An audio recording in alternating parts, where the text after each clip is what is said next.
Olá, eu sou o pastor Fernando Francelino e você está no canal oficial da Igreja CI. Se você ainda não é inscrito no canal, eu quero te convidar a se inscrever agora e ativar o sino para receber as notificações dos nossos próximos vídeos.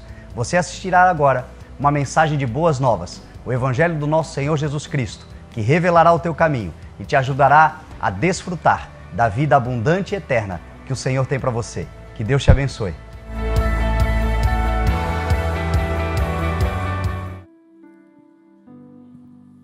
Carta do Apocalipse, capítulo de número 2.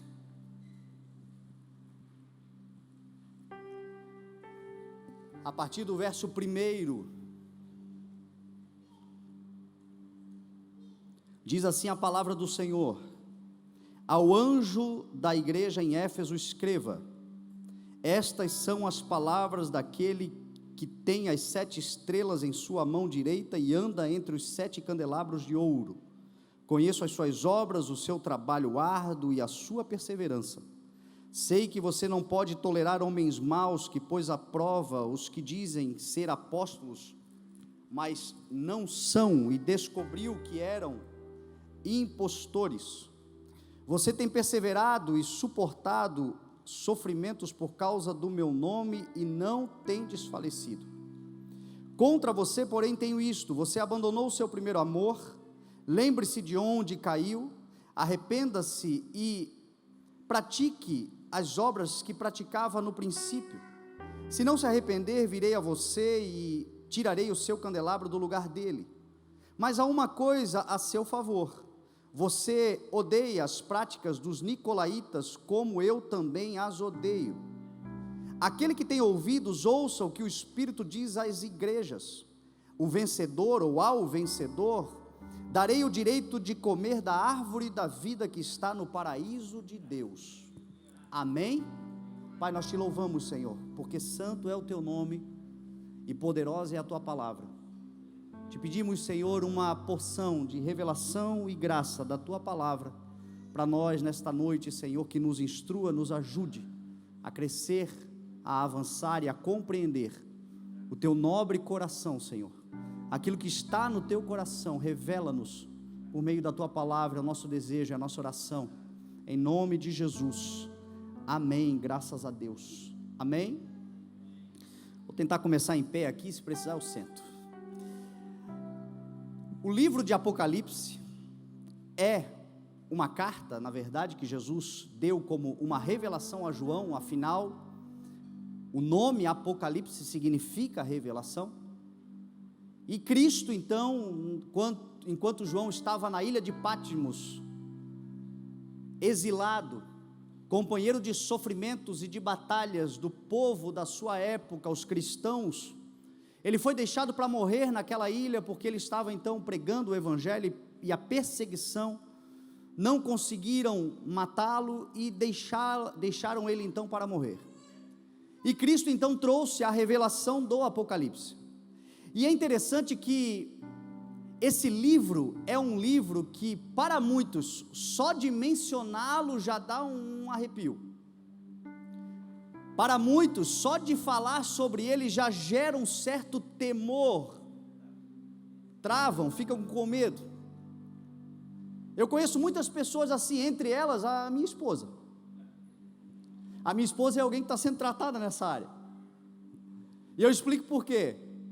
Porque quando ela era pequena, junto com as suas primas, brincando, e começavam a aprontar, a avó dela, para acalmá-las e fazê-las então obedecer, dizia a elas assim: se vocês não me obedecerem, eu vou ler o livro de Apocalipse para vocês.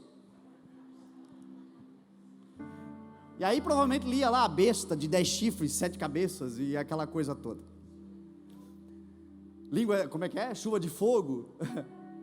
Então elas cresceram com medo da carta, mas isto é reflexo de uma geração da avó, que apesar de piedosa, amar ao Senhor, servir a Deus, não compreendeu a grandeza e a magnitude desse livro. Esse livro, logo no capítulo 1, Jesus inspirando João a escrever, João escreve assim: feliz é aquele que lê as profecias, as palavras desta profecia. E felizes são aqueles que ouvem e guardam o que nela está escrito, porque o dia está próximo, o tempo se aproxima. A palavra nos mostra muitos caminhos para a felicidade, e a felicidade é um estado mental de consciência plena, de contentamento, de satisfação. Isso é felicidade. E a palavra nos mostra muitos caminhos para a felicidade, e um deles, muito importante, é ler as palavras da profecia, ou das profecias. Um deles é ouvir atentamente quando uma palavra está sendo ministrada, e guardar no seu coração, porque o tempo está próximo. Então, uma das razões, ou uma das formas de nós encontrarmos felicidade, é lermos a palavra do Senhor, é ouvirmos atentamente e acolhermos no coração a palavra do Senhor. Por isso que é tão importante congregar, por isso que é tão importante, como é especial um domingo como hoje. Não é apenas um encontro, é a palavra de Deus sendo derramada nos nossos corações, proporcionando em nós felicidade, porque ela nos dá a satisfação plena. A palavra é a água da vida que mata a sede daquele que tem fome e sede de justiça. Como diz a palavra, bem-aventurados, ou sejam, felizes aqueles que têm fome e sede de justiça, porque serão satisfeitos. Ainda agora, antes de começar o culto, eu conversava com a irmã Olinda, está ali atrás, uma senhora que foi por muitos anos católica e temente a Deus, sempre foi temente a Deus, e ela sempre muito piedosa e com fome e sede de justiça. Ela estava me relatando que ela começou a ouvir o meu pai lá na televisão, lá na rádio, há pelo menos uns 15, 20 anos atrás, e ela ouvia, e ela disse que o que chamou a atenção dela é que ela começou a ouvir a palavra, e começou a ter fome e sede da palavra, e ela era muito católica, e os irmãos católicos, muitos deles têm aquela Bíblia grande ilustrada, e ela ia naquela Bíblia grande ilustrada e ficava procurando aquilo que estava sendo dito, aquilo que ela estava ouvindo, e procurava e estudava, até que encontrava. Ela disse: eu encontrava, e hoje está aqui servindo ao Senhor, continua com o coração e cada vez mais madura e compreendendo a palavra do Senhor, e feliz, dando fruto ainda na velhice, porque a palavra do Senhor certamente nos dá felicidade. E o livro de Apocalipse especialmente, toda a palavra, mas Jesus fala especialmente feliz, e é tão importante que Jesus repete no capítulo 22, no capítulo 1 e no capítulo 22, ele fala: felizes são aqueles que ouvem, que leem as palavras desta profecia. Se não fosse importante, Jesus não se preocuparia em repetir. Infelizmente a gente ouve muitas vezes, até por uma questão cultural, o brasileiro não gosta de leitura. Às vezes a gente diz: eu não gosto de ler, mas não é uma questão de gostar ou não, é uma questão de exercitar-se, porque os dias estão se aproximando, e é o conhecimento que nos dá poder, e é pelo conhecimento que nós não seremos enganados. Uma das coisas que a palavra do Senhor fala é que na manifestação, na revelação pública do anticristo, diz a palavra que ele terá um poder sedutor e enganará, se possível, até os escolhidos. Você sabia que no dia que o anticristo se manifestar, vai ter crente levantando e dando glória a Deus, por falta de conhecimento? E isso vai ser trágico para muitos. Por isso que a palavra já nos ensina desde o Gênesis. Oséias vai dizer assim: conheçam e prossigam em conhecer. E Jesus está dizendo: felizes são aqueles que ouvem e acolhem as palavras desta profecia. Eu estou ministrando hoje, é o terceiro culto que eu estou ministrando uma palavra que é inusitada, porque é incomum, é difícil eu ministrar em séries. Outro dia eu ainda falava com o pastor, com o Carioca aqui, e eu estava dizendo para ele: Carioca, eu não costumo pregar em série. Realmente, Eu não ponho uma série dizendo, olha, eu vou pregar sobre isso, sobre aquilo. O pessoal aqui das Libras sofre comigo, que eles me ligam, ela me manda mensagem às vezes no sábado à noite, domingo de manhã tem que pregar, ela pergunta, pastor, qual é a palavra que você vai pregar? Eu digo, não sei. E ela precisa do texto pelo menos para poder ler e estudar antes, para poder então compartilhar com os irmãos surdos. E muitas vezes o Senhor me dá a palavra enquanto eu estou ministrando, às vezes vindo para a igreja, às vezes o texto vem sim antes, mas é muito comum eu pregar por inspiração, uma palavra pontual, naquele momento, aquilo que salta. Séries é difícil, mas, de uma forma muito profética, as últimas 3 mensagens, elas têm uma ligação importante, cada uma delas entre si, que eu estou ministrando na igreja desde que voltei. Uma palavra profética. Profecia é algo que a gente precisa também derrubar alguns tabus, porque existe um certo estereótipo de profecia, existe um certo estereótipo de profetas. Quando a gente fala em profecia, para quem é novo convertido, ele pensa assim, talvez no coração, ele imagina que o pastor vai tirar alguma porção mágica do bolso e vai fazer um chá, e vai jogar uma mágica, uma magia, e profecia é meio que uma coisa mística. Para quem já tem muitos anos de igreja, às vezes fala em profecia, já se arrepia, porque já viu cada profetada, já viu cada loucura em nome de Deus, que nada mais é do que o espírito do profeta insubmisso ao profeta, porque a palavra diz que o espírito do profeta está submisso, está sujeito ao profeta. E profecia, segundo a palavra do Senhor, destrinchando a palavra, dissecando a palavra, nada mais é do que um discurso que emana de uma inspiração divina, é uma predição de eventos futuros, que traz, além das revelações acerca dos eventos futuros, traz também consolações e admoestações. Isso é uma profecia. Então muitas vezes você está ouvindo uma palavra profética vindo por uma inspiração divina da tua mãe, do teu pai, e você não acredita, porque você não ouviu isso que te diz o Senhor, ai meu pé. Falar mal de profeta, já estou pagando o preço aqui já. Porque a palavra profética é só um discurso. Quando você olha profetas manifestando-se com a autoridade do Espírito e inspirados pelo Espírito de Deus, você vê muitas vezes eles usarem de artifícios para poderem fazer o povo entender, mas em muitas vezes é uma palavra simples, vai e faça. É um discurso. E eu creio que o Senhor está nos dando nos últimos tempos, é uma palavra profética que tem a ver com os próximos tempos para essa igreja. Nós já estamos entrando no novo ano. Nós temos um desígnio do Senhor e um propósito claro para nós enquanto igreja. E o Senhor está, por meio de inspirações divinas, seja eu pregando, outros pastores pregando, o Espírito que está se movendo, que é o mesmo e efetua tudo em todos, seja nos cultos aonde eu ministro, seja nos cultos dos jovens, onde o Carioca está ministrando e outros aqui da igreja ministrando, nós percebemos um alinhamento do Senhor, trazendo uma consciência e uma revelação acerca daquilo que Ele está proporcionando, realizando, e com isto, consolações e também admoestações. Consolações e também correções. E aí, se você estava desde o primeiro culto que o Senhor me deu foi Isaías 42, e a palavra que eu preguei tinha muito a ver com aqueles que estão chegando. Talvez você esteja começando uma caminhada com o Senhor.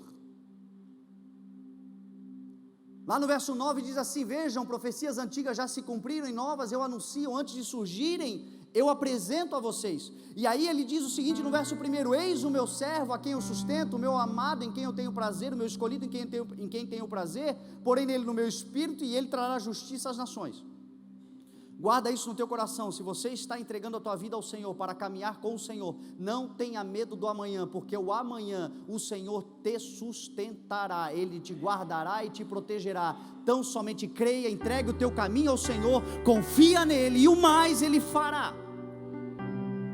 Serão dias que nós enfrentaremos, onde as circunstâncias à nossa volta, diante dos princípios e daquilo que nós expressamos como fé, serão dias onde nós seremos perseguidos, atacados, caluniados. Serão dias onde, para onde nós olharmos, terá tudo para dar errado, e nós só teremos a palavra. E felizes serão aqueles que colocarem no coração a palavra, porque os justos viverão pela fé, não em homens, não em planos políticos, não em nada que a terra possa oferecer, mas os justos viverão pela fé no autor e consumador da nossa fé, Cristo, a própria palavra, o verbo que se fez carne. Quando as coisas começarem aparentemente a darem errado para o mundo, significa dizer que para a igreja do Senhor começou a dar certo. Você é servo do Senhor? Ele te sustentará. Você é escolhido do Senhor. Eu falei aqui na ministração, a diferença entre chamado e escolhido. Chamado é o sim de Deus para nós, escolhido é o nosso sim para o Senhor. Muitos serão chamados e poucos serão escolhidos. Chamado é quando o Senhor se inclina para contemplar e ver e dizer: quem enviarei, quem irá por nós? Escolhido é quando salta alguém da terra e diz assim: eis-me aqui, envia-me. Então muitos estão sendo chamados, há uma convocação dos céus, chamando a igreja para se levantar como coluna e baluarte da verdade nesses últimos dias. Porque ele é uma escolhida, ele é um escolhido, é porque ele disse sim, ao mesmo som que está te dizendo: vem a mim. A mesma palavra que está te dizendo: se você quiser vir após mim, negue-se a si mesmo, tome a sua cruz e siga-me. Você será sustentado, a tua casa será sustentada, o Senhor guardará, o Senhor estará conosco. Depois nós entramos na segunda mensagem, trazendo uma reflexão para aqueles irmãos que já têm uma caminhada e conhecimento da palavra, que já começa a ter muito a ver com a palavra que nós vamos ministrar agora. Irmãos que já viram muitas coisas, irmãos que já experimentaram muitas coisas, irmãos e irmãs que já conhecem a palavra do Senhor e sabem que Deus é fiel, porém, na caminhada correm o risco de também desviar-se. E talvez o principal fator do desvio é o esquecimento. Esquecer-se de que até aqui nos ajudou o Senhor. Foi o que nós pregamos em 1 Samuel capítulo 7.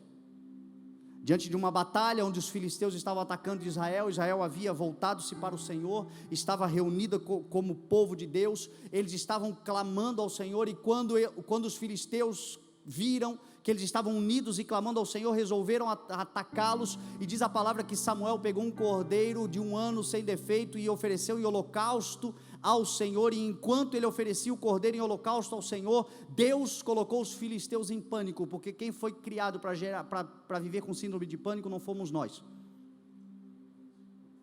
Nós fomos criados para viver a liberdade, a plenitude do Espírito em nós. E o que me livra de ansiedades, de depressões, de angústias, de traumas, de medos, de pânicos? Olhar para o sangue de Jesus Cristo na cruz do Calvário e ter a convicção de que Ele de uma vez por todas levou todos os meus erros, de que Ele uma vez por todas já me abençoou com toda sorte de bênçãos espirituais nas regiões celestiais, de que quando eu olho para o sangue do Cordeiro vertido na cruz do Calvário, Ele me liberta de todas as angústias, Ele me liberta de todos os traumas, Ele me liberta de todos os cativeiros. Olhe para o sangue de Jesus, porque enquanto você estiver olhando para o sangue de Jesus Cristo, nem o mal haverá de tocá-lo, nem você nem a sua família. E lembre-se de que tantos outros livramentos você já teve, quanto mais, tantos outros que ainda terá. Então não se esqueça de levantar memoriais, porque diz a palavra que Samuel ergueu um memorial, uma pedra, e deu o nome dela de Ebenezer, dizendo: pedra de ajuda, até aqui nos ajudou o Senhor. Ebenezer, até aqui nos ajudou o Senhor. Ele ergueu esse memorial entre Mispá e Sem. Mispá significa torre de vigia, Sem significa rochedo, ou seja, coloque sempre um memorial entre aquilo que Deus já fez e aquilo que Deus ainda fará. Porque quando você olhar para trás, você vai encher o teu coração de esperança, porque você sabe que até aqui Ele te ajudou. Quando você olhar para frente, você vai se encher de força, porque você sabe que Ele certamente continuará te ajudando. Coloque um memorial entre aquilo que foi construído e aquilo que você construirá. E aí, nós chegamos então neste que é um texto para mim, que especialmente para nós como igreja, no tempo de vida que nós temos como igreja, e aqui eu falo do CI, a igreja de Cristo ela é muito maior, a igreja de Cristo ela é para além das placas denominacionais, porém existem diversos ministérios, existem várias formas de atuar, existem ministérios em determinados estágios de maturidade, e eu creio que quando eu vejo as cartas que Jesus Cristo escreveu para as 7 igrejas da Ásia, se nós contextualizarmos, cada uma das cartas tem alguma coisa que a gente pode aplicar na nossa vida hoje. Ele escreveu a Éfeso, a Esmirna, a Pérgamo, a Sardes, a Tiatira, a Sardes, a Filadélfia e a Laodiceia, mas a igreja de Éfeso especificamente para mim, tem muito a ver com o que nós estamos vivendo nos nossos dias, e o que o Senhor espera de nós enquanto CI. Por isso que eu digo para você que é profético, e a palavra do Senhor diz assim: não apaguem o espírito, nem tratem com desprezo as profecias, mas ponham à prova, e fiquem com o que é bom. Como é que eu sei que uma palavra é profética? Esperando ela se cumprir, e colocando ela à prova, sobretudo da palavra primeiramente, porque se está contra a palavra, não é a palavra. Mas se tem a ver com a palavra, espere o tempo, e analise os frutos também, porque pelos frutos Jesus Cristo disse que nós conheceremos os homens e mulheres de Deus. Nós como igreja, nós estamos vivendo um tempo profético desde que o Senhor nos reestabeleceu. Nós fomos chamados para fazer algo especial, e de lá para cá o Senhor tem nos direcionado sempre por meio da sua palavra. Eu sempre falo que nós contamos com uma graça especial do Senhor na igreja, que é de vivermos com palavras preventivas. O Senhor sempre nos dá a palavra antes, porque nós cremos no que Isaías declarou: vejam, profecias antigas se cumpriram e novas eu anunciam, antes de surgirem eu apresento elas a vocês. Então Jesus Cristo vem e diz o seguinte: eu conheço. Primeiro ele começa dizendo assim: estas são as palavras daquele que tem as 7 estrelas na sua mão direita e anda entre os 7 candelabros de ouro. E ele diz ainda antes: escreva estas palavras ao anjo da igreja em Éfeso. Por que eu creio que tem muito a ver conosco? Porque Éfeso significa permitida, e nós vivemos um tempo de muita permissividade. E a permissividade, ela é importante, porque por muito tempo nós vivemos sob um jugo de legalismo e de religiosidade, e o legalismo e a religiosidade tira de nós a liberdade. Porém, nós devemos buscar o equilíbrio para que a liberdade não se torne libertinagem, e este é um problema da nossa geração.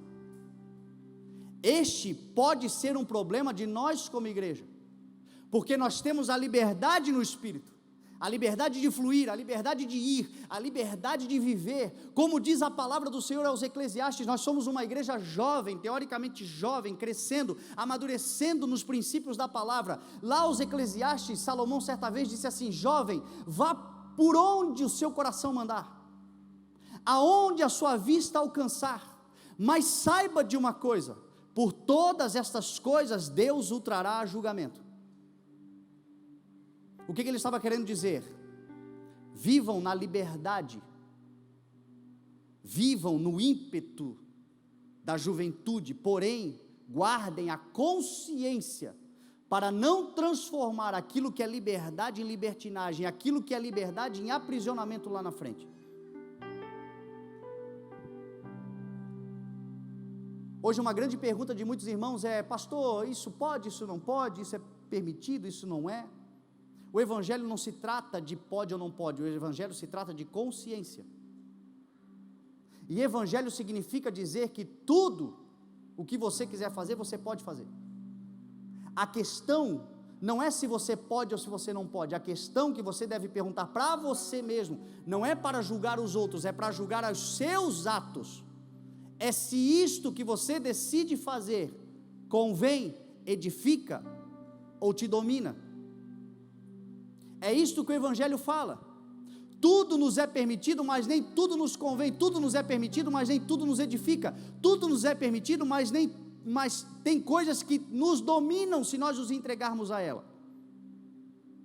Então é esta a pergunta que eu devo fazer. Você quer um tabu para a gente falar? Bebida alcoólica. Só de falar de bebida alcoólica, alguns irmãos já estão dizendo: misericórdia, pastor. Outros já estão: libera.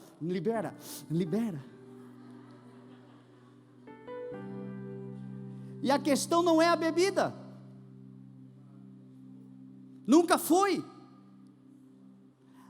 Quando Paulo fala sobre tudo me é permitido, lícito e convém, Paulo está falando exatamente sobre comida e bebida, ele está falando prioritariamente, a gente pode usar para tudo, mas ele estava falando sobre isso.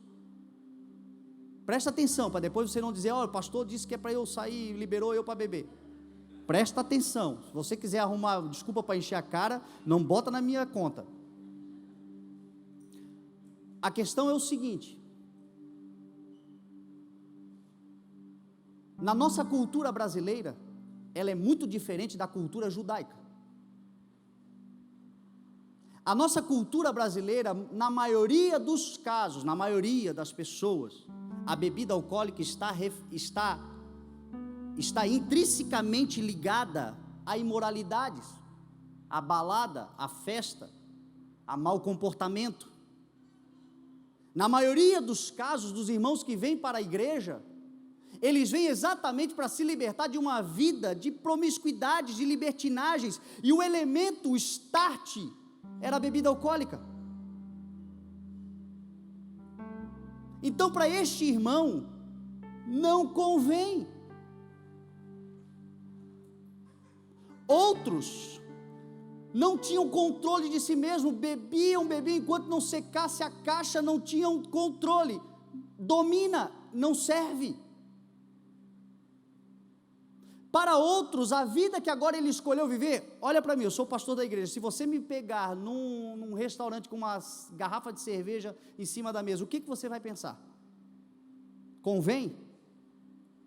Não convém, a minha figura não convém, não edifica em nada, eu não acrescento em nada, então para mim não serve. Para a nossa cultura, na maior parte, não serve. Agora o problema é quando se usa teologia, se faz teologia para justificar, que nós é que não devemos, não nos convém, justificar, dizer que é pecado. Na cultura judaica, Jesus Cristo, junto com seus apóstolos, tomaram vinho, e depois foram cantar e louvar ao Senhor e orar. Você consegue mensurar isso na nossa cultura brasileira? Alguém aqui quando bebe dá vontade de orar e louvar o Senhor? Fazer uma vigília, bebemos, estou alegre, estou no clima, vamos fazer uma vigília? Não é a nossa cultura. A tendência é já surgir de dentro de nós, de mim, falo por mim, é alguma coisa que eu já não quero mais ser. Então para mim não convém, não edifica, e se eu bobear me domina. E é isso que você tem que fazer, em relação a tudo, eu estou só dando um exemplo.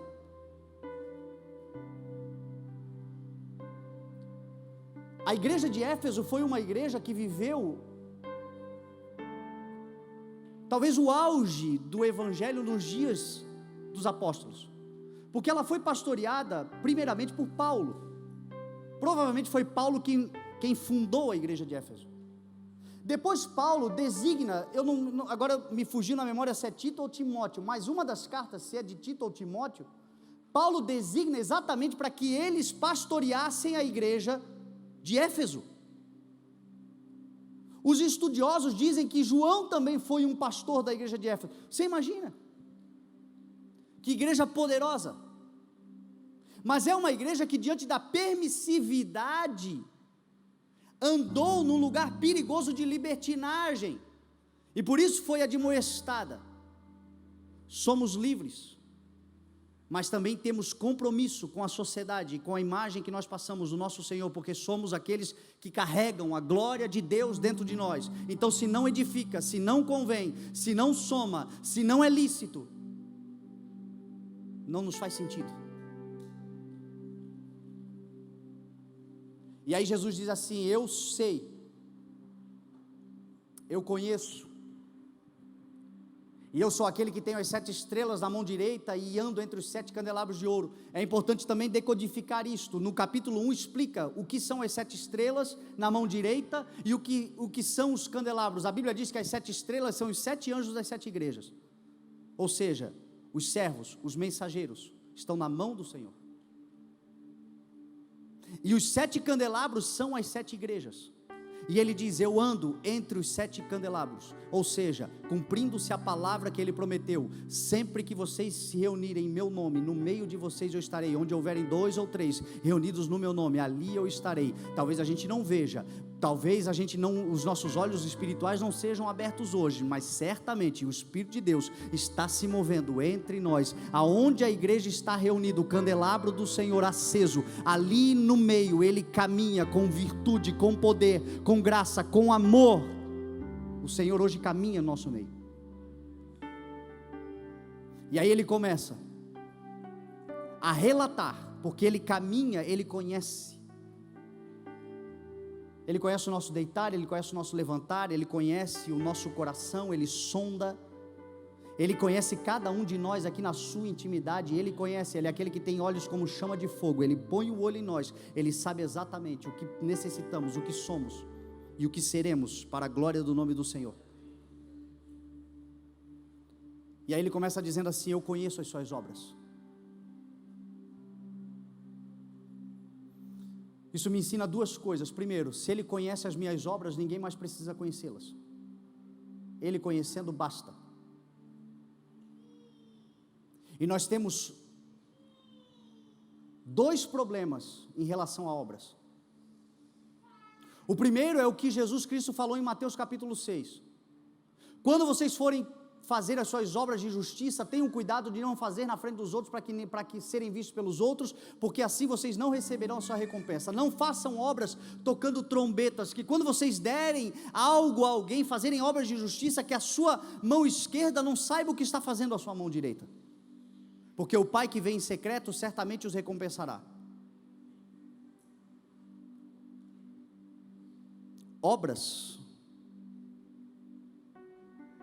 são coisas que o Senhor prepara de antemão para nós realizarmos, que glorificam o nome dEle e traz livramento, socorro, alívio para pessoas que estão em necessidade. Mas não se preocupe em mostrá-las, não se preocupe em expô-las. O Senhor conhece todas as tuas obras. Importe-se fazer. Obras não são causa de salvação, mas é o efeito na vida de todo salvo. Obras de justiça, coração solidário, compassivo, misericordioso, mão estendida, não traz salvação a ninguém, mas todo salvo expressa. Não se preocupe. Um fator ainda mais grave, você vai entender ao longo da mensagem por que eu estou falando isso. Acontece com irmãos e irmãs que, porque fazem as suas obras, mas são desprezados nas suas obras, desanimam. Número 1, você não precisa mostrar para ninguém, porque Jesus conhece. Número 2, não desanime, porque ninguém acredita ou ninguém valoriza, porque Jesus está dizendo: eu conheço as tuas obras. E é grande o número de irmãos que está paralisado, diante de uma grande obra que o Senhor colocou nas tuas mãos, porque você se decepcionou, porque homens não valorizaram. E o Senhor está dizendo assim: eu conheço as tuas obras, e a minha recompensa está comigo, e eu vou dar a cada um de acordo com as suas obras.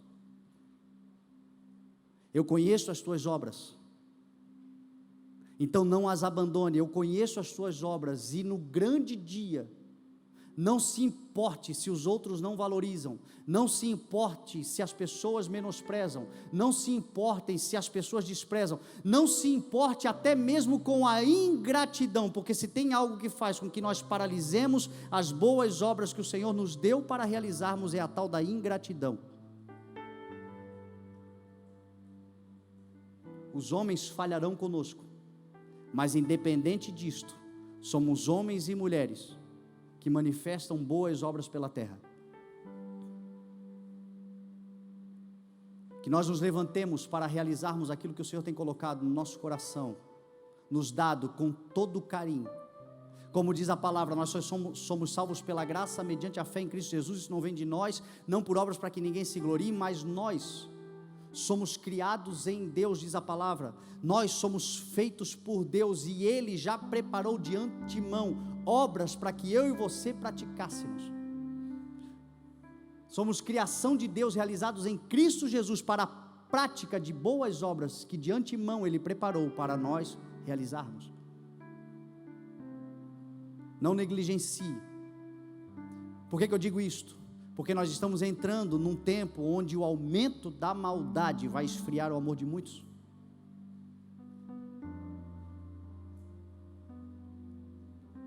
Nós estamos vivendo um tempo onde o coração humano está endurecendo-se,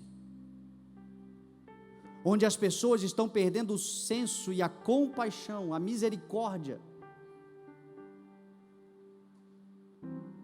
onde as pessoas estão olhando para o lado e vendo a miséria humana e procurando um meio de justificar a miséria humana e colocar no coração de que aquilo ali é resultado de algum problema que fez, e porque fez merece pagar.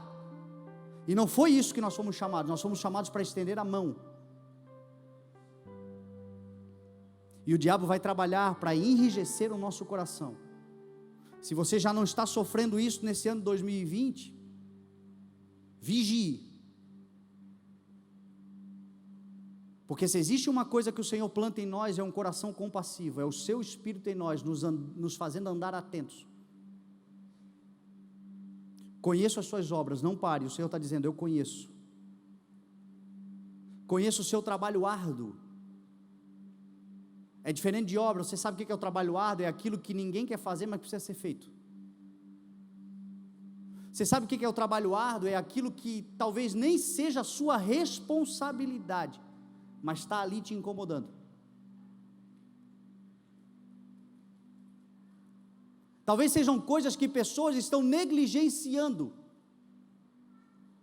e está sobrando para você fazer, e você talvez muitas vezes diga: meu Deus, até quando? Talvez é um filho que não desperta, talvez é um marido, uma esposa que não desperta, talvez é um colega de trabalho que não desperta, está te sobrecarregando. É trabalho árduo, é sobrecarga. E aí você olha e pensa: meu Deus, é até favorecido, ganha mais do que eu, está negligenciando, está fazendo pior do que eu vou largar tudo de mão. O Senhor está dizendo assim: não largue, eu conheço o teu trabalho árduo, e eu vou te recompensar pelo teu trabalho árduo. Porque se existe algo que agrada o coração do Senhor, é a tal da diligência, da proatividade. Eu fico imaginando se José fosse um reclamão, se ele teria vivido o que ele viveu. Porque José, por 13 anos, teve que trabalhar arduamente naquilo que não era o propósito da sua vida, fazer o que não tinha nada a ver com ele. Foi escravizado, foi levado para o Egito, foi colocado para trabalhar numa casa de escravo, foi colocado numa cadeia injustamente, e diz a Bíblia que aonde ele estava, ele fazia tudo tão bem, que as pessoas colocavam tudo na mão dele. E talvez você diga assim: meu Deus, colocava na mão de José, e José se alegrava porque ele era reconhecido. Não, provavelmente José ficava triste: meu Deus, mais coisa para mim? Isso não tem nada a ver comigo. Eu tenho um sonho, eu tenho um chamado, Deus me mostrou lá na casa do meu pai, e eles vivem me sobrecarregando, mas era por causa da diligência dele. Um dia Deus olhou para ele e disse: chegou a hora de você governar o Egito, porque eu conheço o teu trabalho árduo, e agora eu vou te botar como governo sobre essa terra. E nós muitas vezes somos aqueles que nos ambientes de trabalho damos o pior testemunho. Não, eu não fui pago para isso. Hora extra já dá um arrepio. Hora extra não, hora extra não. Passar do horário não. E somos os murmuradores, somos os que mais falamos, somos os que mais reclamamos. E o Senhor está dizendo assim: eu conheço o teu trabalho árduo, não desanima, porque no tempo próprio eu vou chegar, e você tem uma promessa, você vai reinar sobre a terra, você vai governar a terra comigo, você vai ser príncipe no meu reino, você será princesa no meu reino, é o que diz a palavra.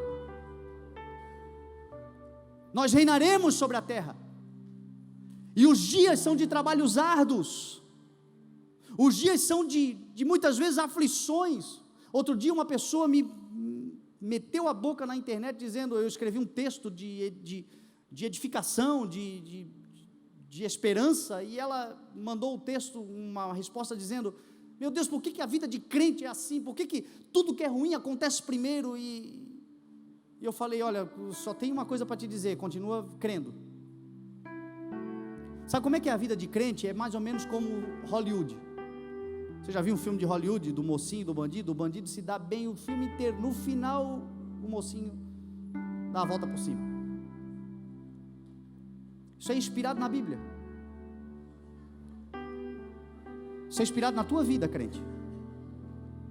Parece que o bandido, parece que o mal, parece que o ladrão, parece que o diabo, parece que o Satanás, parece que os filhotes de Satanás vão se sobressaindo, vão se dando bem, vão vencendo, mas diz uma palavra ao teu respeito: a vitória é tua, você é mais do que vencedor em Cristo Jesus.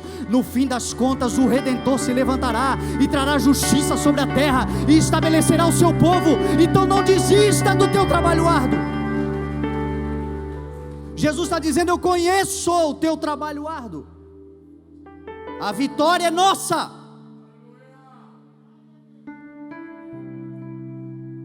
E a tua perseverança eu também conheço. Essa palavra eu amo. Eu já preguei só sobre ela, 1 hora só sobre ela. Porque essa palavra talvez seja a maior referência de um cristão, ou o que mais sobressalta na vida de um cristão é a tal da perseverança. E foi Jesus quem falou: aquele que perseverar até o fim será salvo. Porque vocês perseveraram comigo, eu vou dar a vocês um nome. Aquele que vencer e fizer a vontade do meu Pai até o fim, a minha vontade até o fim, este será. Se existe uma marca nossa, é a marca da perseverança. É por isso que você não pode desistir. É por isso que não vale a pena desistir. Ainda que no processo tenham frustrações, ainda que no processo a gente perca batalhas, mas a guerra já está vencida em Cristo Jesus. É por isso que Deus diz: persevere, porque essa é a diferença de quem vence e quem não vence. Não é uma genialidade, não é um superpoder, é a tal da perseverança, de pessoas simples fazendo todos os dias aquilo que pessoas fazem só de vez em quando. E aí alguém vai chamar de sorte quando der tudo certo. E você vai dizer: não, só eu sei o que eu vivi para chegar até aqui, mas foi confiar no meu Deus que me trouxe nesse lugar. Isso é a tal da perseverança. Perseverança é upomone no grego, que são 3 palavrinhas: equilíbrio, constância e tolerância. É isso. Uma pessoa perseverante é uma pessoa equilibrada, é uma pessoa constante e é uma pessoa tolerante. Equilibrada onde? Na rocha. Uma pessoa perseverante é aquele que estabelece a sua vida sobre a rocha, que é Cristo. É Ele quem nos dá equilíbrio. Uma pessoa constante é aquela que estabelece a sua vida no caminho chamado Senhor Jesus Cristo. Eu sou o caminho, Ele disse. Ande constantemente no caminho. Isto é uma pessoa perseverante. É uma pessoa que determinou escrever a sua história e construir a sua vida sobre a rocha. E é uma pessoa que decidiu andar no caminho. E mais do que andar no caminho, ela andará acompanhada, porque Jesus não é só o caminho, mas Ele também disse que Ele é aquele que nos acompanha no caminho, porque Ele estará conosco por todos os dias até a consumação, Ele disse. E é uma pessoa tolerante porque ela tem o fruto do Espírito. Isso é uma pessoa perseverante. É uma pessoa que decidiu construir em Jesus, caminhar com Jesus e deixar Jesus construir e estabelecer o fruto do seu Espírito no seu coração: o amor, a alegria, a paz, a perseverança, a amabilidade, a bondade, o domínio próprio, a mansidão. Isso são características do fruto do Espírito. É por isso que nós vamos nos tornando muito mais tolerantes. Não é com o mal, nós vamos falar disso, mas é ter paciência, é ter amor, é ter paz, é ter alegria, é ter bondade, é ter amabilidade, é ser fiel, é ter domínio próprio, é ser manso. Isso são características de pessoas perseverantes. E talvez você diga: meu Deus, eu não tenho nada disso. Claro, você não pode gerar isso. Quem gera é o fruto do Espírito, é estar em Cristo, e nele nós geramos todas as coisas. Jesus disse assim: eu sou a videira, vocês são os ramos. Se vocês permanecerem em mim e eu permanecer em vocês, vocês darão muito fruto. Agora, sem mim vocês não podem fazer coisa alguma. Se vocês permanecerem em mim, as minhas palavras permanecerem em vocês, vocês pedirão o que vocês quiserem, porque o meu Pai é glorificado no fato de vocês darem muito fruto, e assim serão meus discípulos. E Jesus está dizendo assim: eu conheço a tua perseverança, conheço o teu trabalho árduo, conheço as tuas obras, sei que você não pode tolerar homens maus. E aqui é algo importante: nós não podemos confundir pacificidade com passividade. E este é um mal, muitas vezes, de nós como igreja, porque colaram em nós o rótulo dos bonzinhos, e muitas vezes essa coisa dos bonzinhos nos torna covardes diante do mal. Não confunda pacificidade com passividade. Somos um povo pacífico, mas somos chamados para ser um povo de batalhas e de guerras e de resistência contra o mal. E muitas vezes o mal está dominando na nossa casa, na nossa vida, nos nossos negócios, na nossa história, no ministério, porque em nome da pacificação nos tornamos passivos, tolerantes do mal,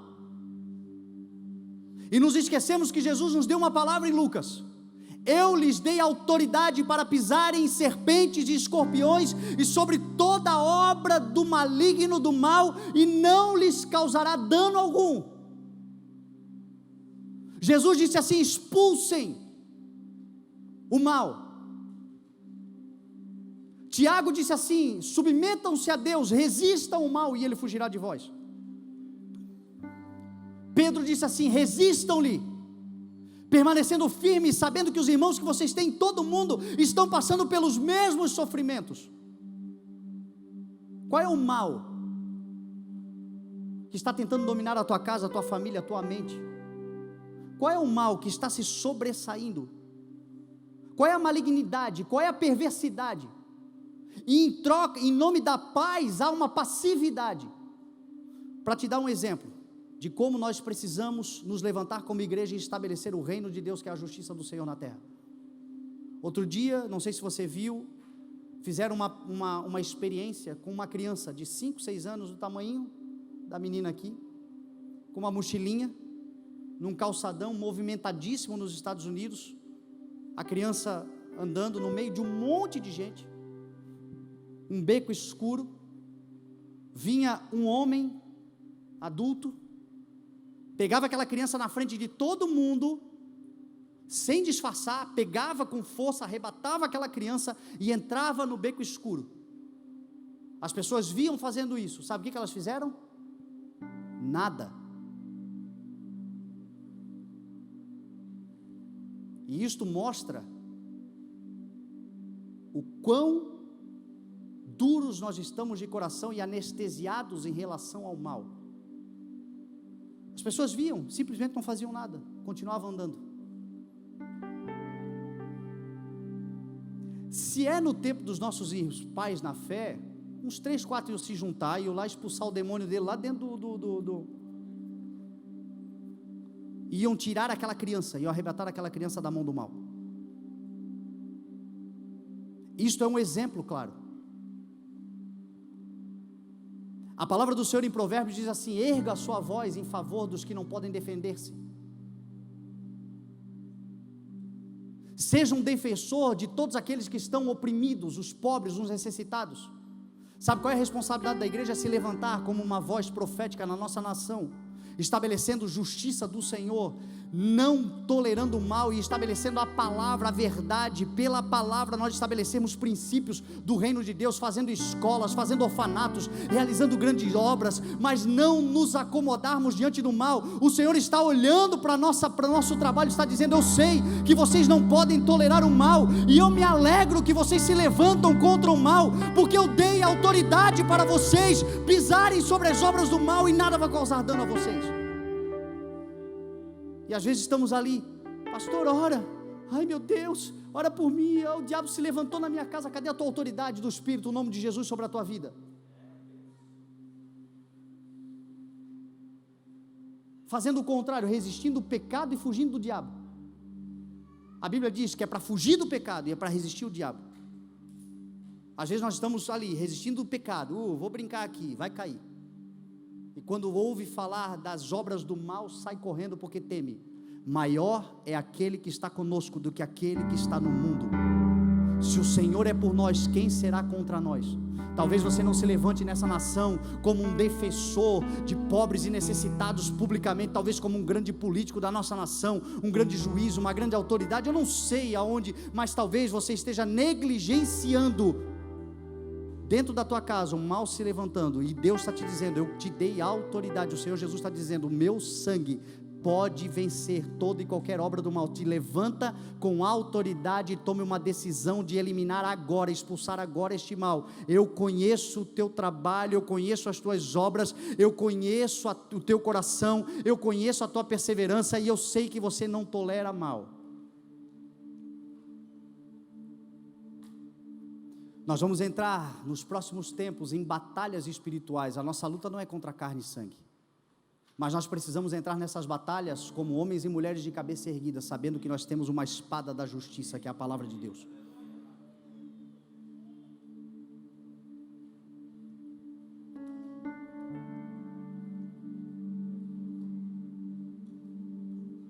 Sei que você tem suportado e perseverado, suportado sofrimentos por causa do meu nome.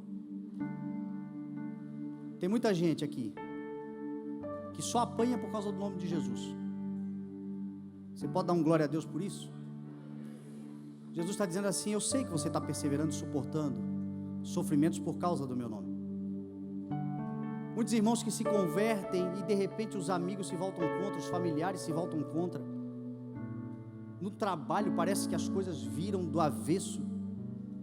E talvez seja a experiência mais estranha, especialmente dos novos convertidos. Quem já é velho convertido já está acostumado, mas quem é novo convertido pensa que quando vai se entregar a Jesus, o mundo florido surgirá diante dele. De repente se levanta uma tempestade. Sabe qual é a palavra de Jesus para você? Este é o indicativo de que eu estou com você, porque você decidiu andar comigo. O mundo vai te odiar, mas eu conheço.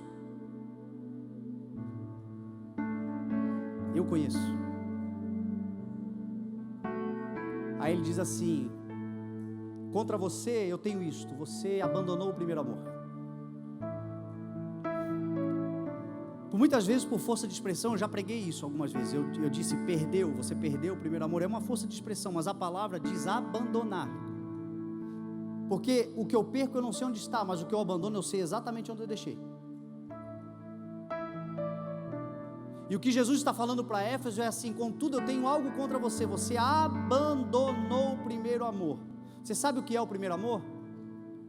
O primeiro amor é Deus. Nós amamos porque Ele nos amou primeiro. Quando Jesus foi interpelado sobre qual era o maior mandamento, Ele disse: o maior mandamento é este: amar a Deus acima de todas as coisas, com toda a tua força, com todo o teu entendimento, com toda a tua alma e com todo o teu coração. Este é o primeiro e maior mandamento. O segundo é semelhante, é o amar ao próximo. Então abandonar o primeiro amor é literalmente abandonar a Deus. E quando é que eu abandono a Deus? Esta é a pergunta. Eu abandono a Deus quando, por causa de tudo isso que eu falei até aqui, eu resolvo desistir. Eu conheço as tuas obras, mas tem gente que não valoriza. Eu conheço o teu trabalho árduo, mas tem gente que abusa. Eu conheço a tua perseverança, mas tem gente que parece que é pedra de tropeço. Eu sei que você não pode tolerar homens maus, mas parece que o mal tem se sobressaído. Eu sei que você tem suportado problemas e perseguições e tudo por causa do meu nome, não é por causa de você, é por causa de mim e você. Você tem suportado tudo isso, e é exatamente por conta de tudo isso que às vezes dá vontade de chutar o balde.